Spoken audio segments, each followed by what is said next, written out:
Good morning friends, current affairs की video में आपका स्वागत है। करंट अफेयर्स 8 सितंबर 2024 का करंट अफेयर्स है। पहला करंट अफेयर्स है आपका।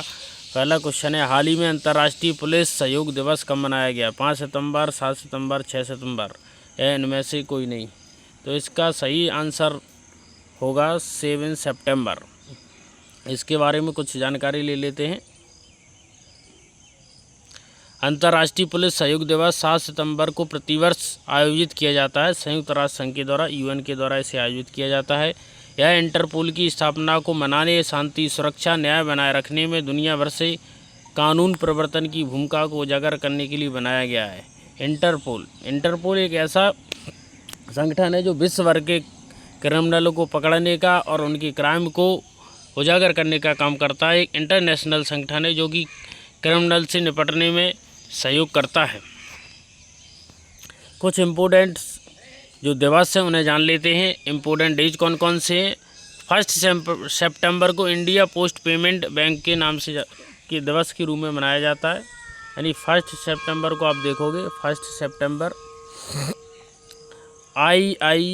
Indian post payment bank IBBP के रूप में मनाया जाता है। पहले आप देखोगे पोस्ट ऑफिस केवल एक कम्युनिकेशन नेटवर्क हुआ करता था, लेकिन इसे बाद में पेमेंट बैंक के रूप में स्थापना कर दी गई। पेमेंट बैंक क्या होता है इसे भी समझ लेना जरूरी है। पेमेंट बैंक वो होते हैं जो जनता की जमाओं को स्वीकार करते हैं और उन्हें पेमेंट कर देते हैं, लेकिन वो क्रेडिट का काम नहीं करते।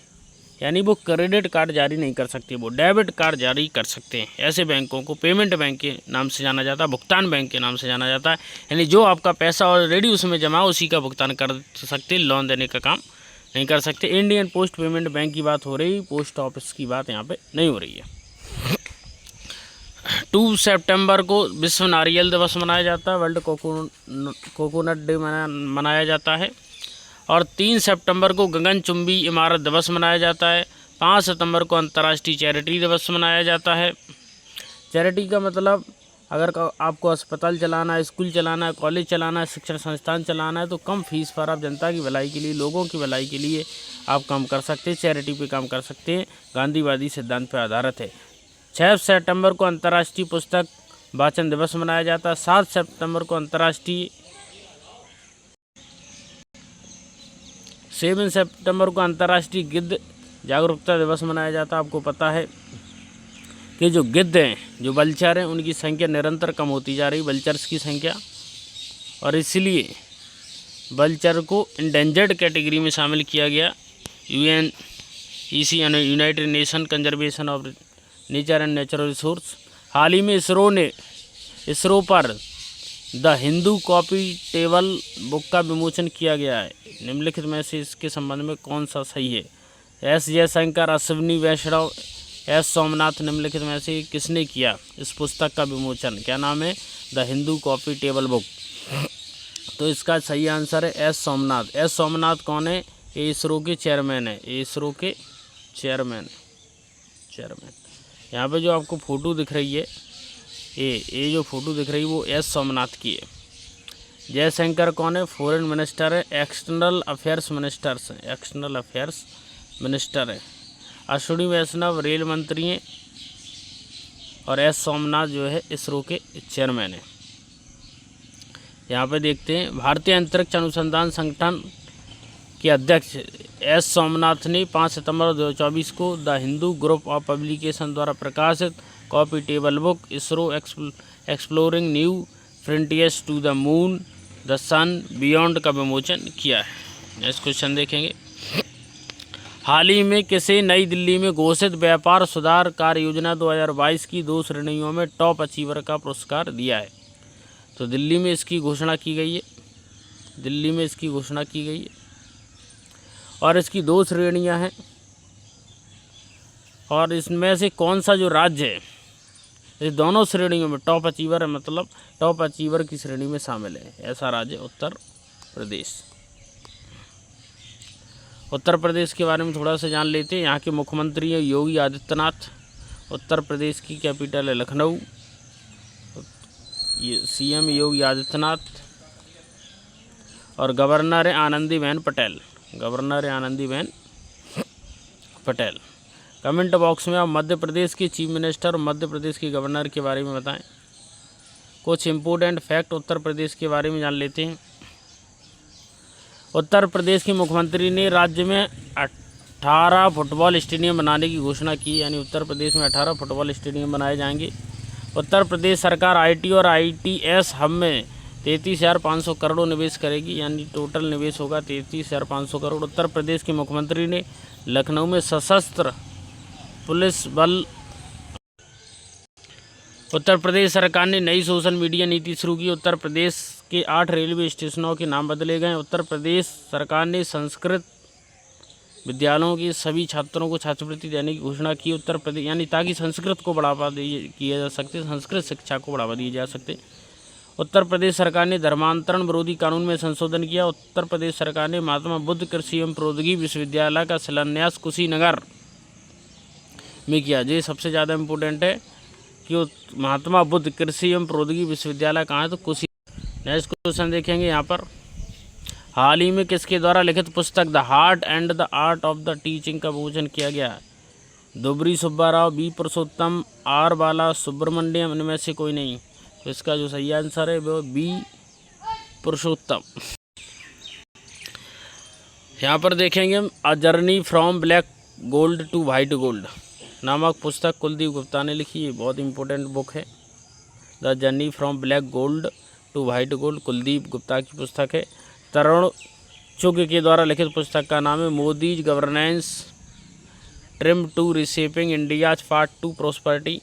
प्रधानमंत्री मोदी ने परिमल का नाथ बानी के द्वारा एशियाई शेरों पर पुस्तक लिखी कॉल द गिर। गिर का मतलब एशियाई टाइगर जो पाए जाते हैं वो गिर नेशनल पार्क में पाए जाते हैं, और गिर नेशनल पार्क है गुजरात में, और गुजरात में गिर के जंगल हैं, गुजरात में गिर की फॉरेस्ट है गिरबान है, और वहीं पर ये एशियाई शेर पाए जाते हैं।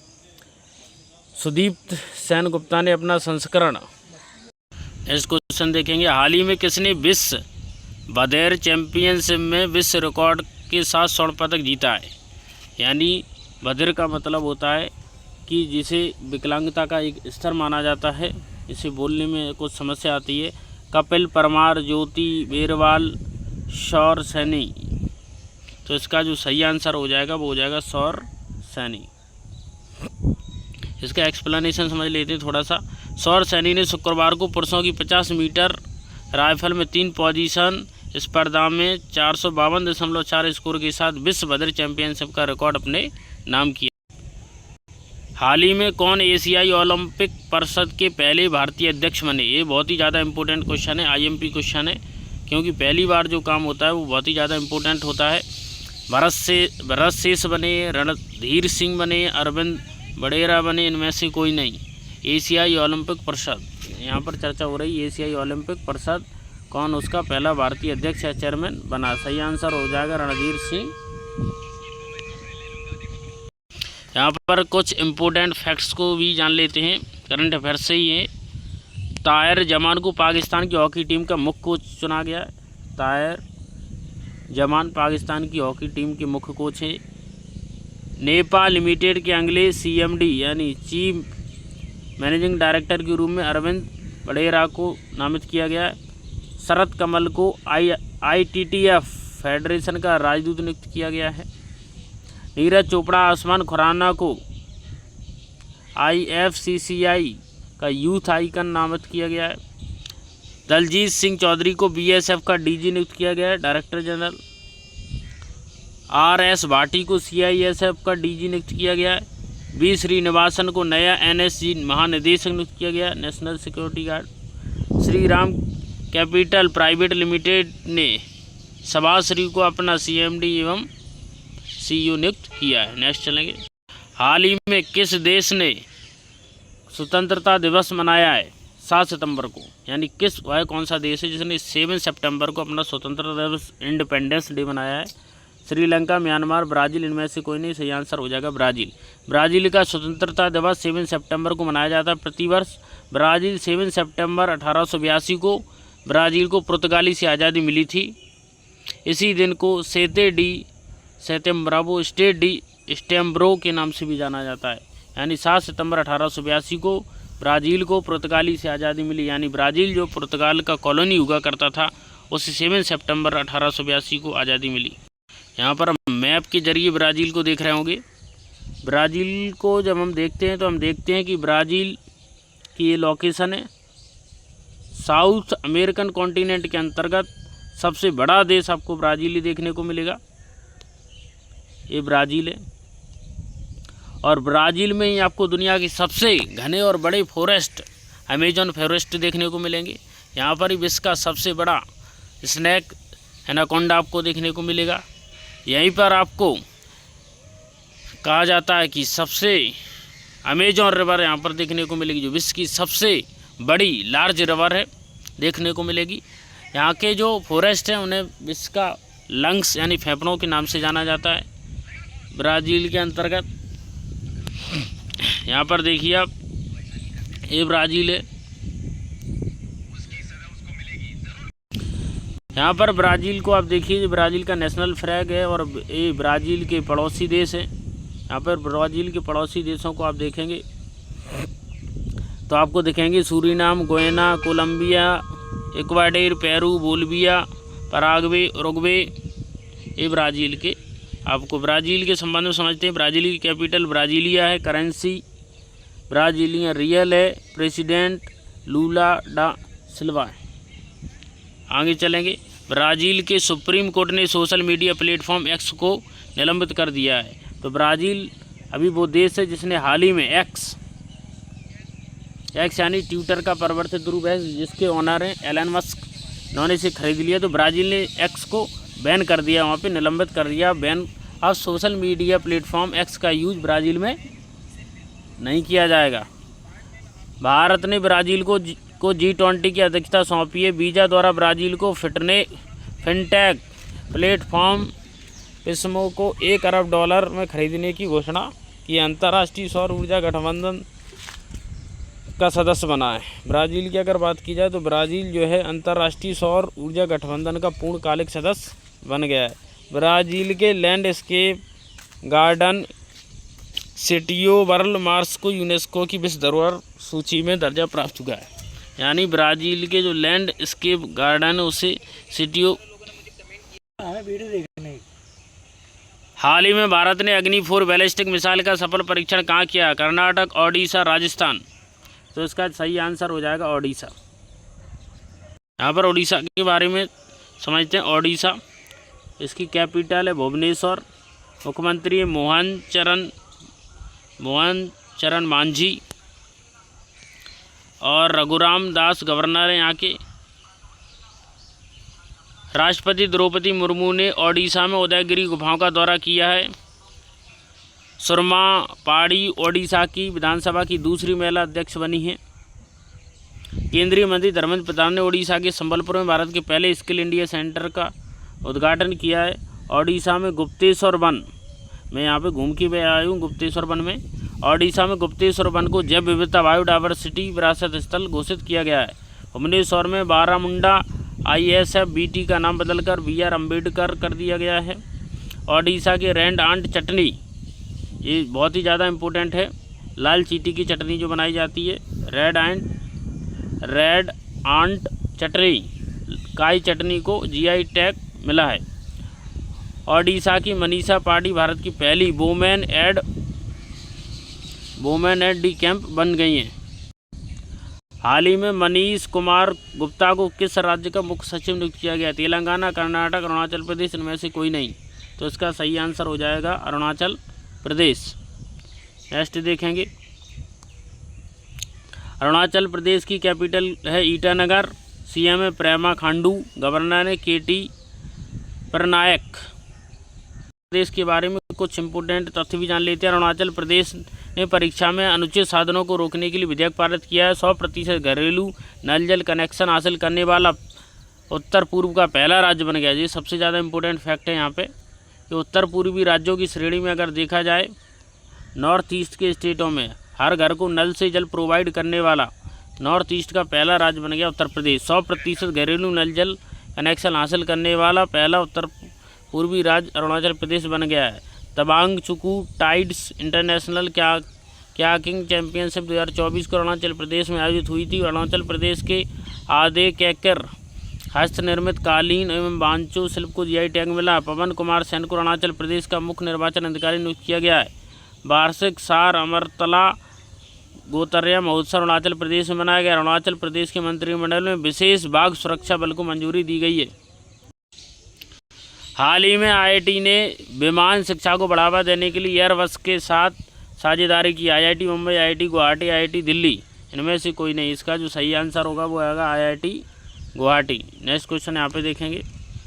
भारत के बाहर आबू धाबी में आईआईटी दिल्ली के नए कैंपस का उद्घाटन किया गया है। तो भारत के बाहर कौन सी आईआईटी के नए कैंपस का उद्घाटन किया गया है? तो आईआईटी दिल्ली के न्यू कैंपस का उद्घाटन किया गया Abu Dhabi. NIRF national institution ranking framework में लगातार छठी बार आईआईटी मद्रास शीर्ष पर, यानी छठवीं बार ऐसा है कि आईआईटी जो मद्रास है वो पहले नंबर पर रहा है नेशनल इंस्टीट्यूशन रैंकिंग फ्रेमवर्क में। उच्च शिक्षा संस्थानों की राष्ट्रीय रैंकिंग में आईआईटी मद्रास शीर्ष पर रहा हो। जितने भी उच्च शिक्षण संस्थान हैं उनमें भी आईआईटी मद्रास पहले नंबर पे। आईआईटी खड़गपुर ने सुंदर पिचाई को डॉक्टर ऑफ साइंस की उपाधि दी है, यानी डॉक्टरेट इन साइंस PhD की उपाधि यहाँ पर दी है। आईआईटी दिल्ली ने 4 वर्षीय स्नातक कोर्स बीटेक इन डिज़ाइन, यानी आप बीटेक आप डिज़ाइन में भी कर सकते हो, जो आईआईटी दिल्ली ने इस कोर्स की शुरुआत की है। और यहाँ पे आप देखेंगे कि आईआईटी मद्रास ने भारत को वैश्विक शतरंज महाशक्ति बनाने के लिए योजना का अनावरण किया है। आगे चलेंगे। आईआईटी गुवाहाटी शोधकर्ताओं ने अफ्रीकी स्वाइन फीवर वायरस प्रोटीन की खोज की है। हाल ही में किसे पेरिस पैरालंपिक समापन समारोह में भारत का ध्वज वाहक चुना गया? प्रीति पाल, हरविंदर सिंह, उपयुक्त दोनों। तो इसका सही आंसर हो जाएगा दोनों। ध्वज वाहक का मतलब समापन समारोह जब होता है तो ध्वज को धारण, इंडियन ध्वज को धारण कौन कौन कर रहा था? तो उसमें प्रीति पाल और हरविंदर सिंह। वीडियो अच्छा लगता है चैनल को लाइक, सब्सक्राइब, शेयर जरूर करें। नमस्कार, जय हिंद।